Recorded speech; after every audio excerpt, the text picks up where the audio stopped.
Assalamualaikum dear students. Students, we are going to solve exercise 14b, page 147.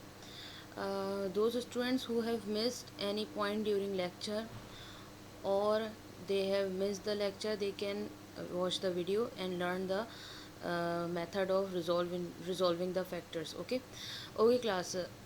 We have in question number 1 we have three terms, that is x square plus 3x plus 30. Okay, the method of resolving into factor is basically you have to break the middle term into two terms. Okay, we do this because there are basically three methods of taking common. Okay, three methods of doing factors. Okay, method number 1 is we find common. Okay, for making factors or resolving into factors we first find common.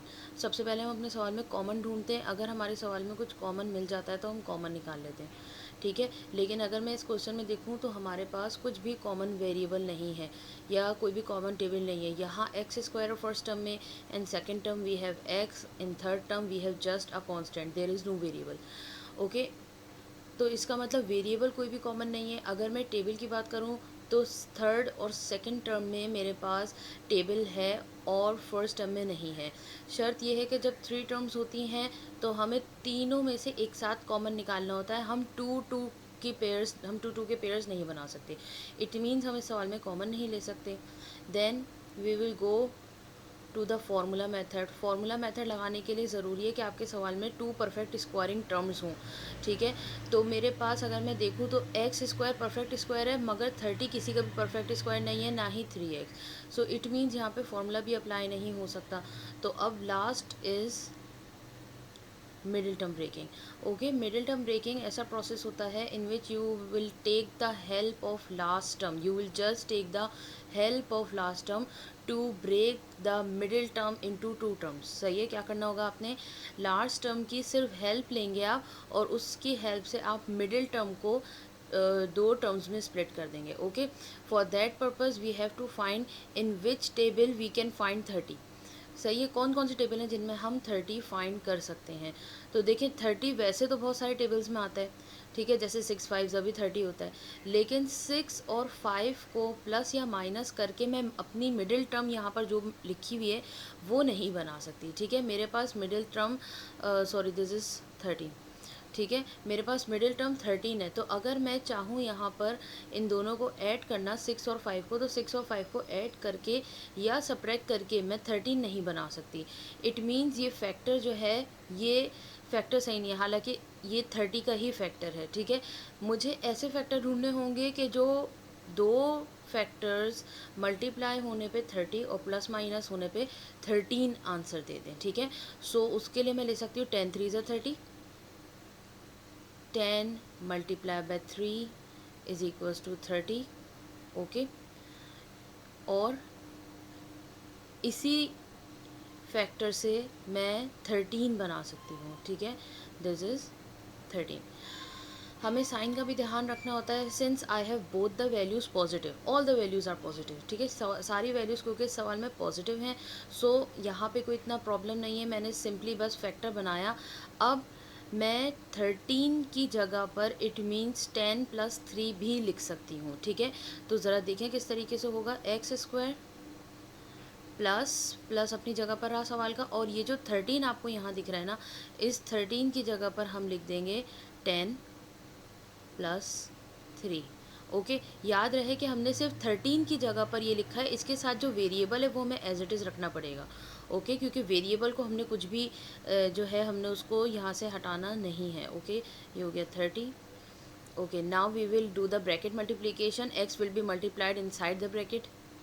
X square plus 10x plus 3x. now we will take the common. Okay, how we will take the common, we are going to take common first from the first two terms and then the last two terms. पहले हम first to terms में से common देखेंगे कि हमारे पास क्या चीज़ common है. ठीक है, तो देखिए यहाँ पर हमारे पास एक्स स्क्वायर है, यहाँ पर हमारे पास एक्स है. इट मीन्स फर्स्ट और सेकेंड दोनों टर्म्स में एटलीस्ट 1 एक्स कॉमन है. So we will take x common. यहाँ से एक x कॉमन जाने के बाद एक x बच गया, प्लस एक ही x था कॉमन चला गया, 10 बचा, ठीक है। फिर प्लस ओके नाउ यहाँ पर अगर इन दोनों में देखूँ, इन दोनों टर्म्स में थर्ड टर्म और फोर्थ टर्म में अगर मैं देखूँ तो थर्ड टर्म और फोर्थ टर्म में मेरे पास यहाँ 3x है, यहाँ 30 है। इट मीन्स कोई वेरिएबल तो कॉमन नहीं है। तो वेरिएबल कॉमन नहीं है तो क्या करें, अब हम ऐसे में टेबल कॉमन निकालते हैं। ऐसा कोई टेबल जो इन दोनों को कम्प्लीटली डिवाइड कर दे, so that will be 3। Common लेते हुए एक चीज़ का ध्यान रखना है कि फर्स्ट टू टर्म में से जब मैंने कॉमन निकाला तो मेरे पास आंसर आया x प्लस 10।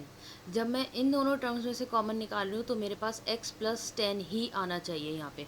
ओके, सो ये देखिए यहाँ से कॉमन 3 निकालने का मतलब क्या है, ये देखिए मेरे पास दो टर्म्स थी 3x प्लस 30।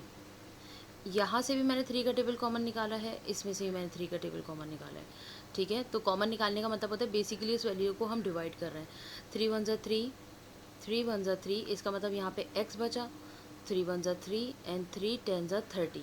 तो यहाँ पर आपके पास आ गया 10। ओके, सिंस हमारे ब्रैकेट सेम हो चुके हैं, देखिए ये मेरे पास अब मेरे पूरे एक्सप्रेशन में सिर्फ दो टर्म्स हैं, टर्म 1 एंड टर्म 2।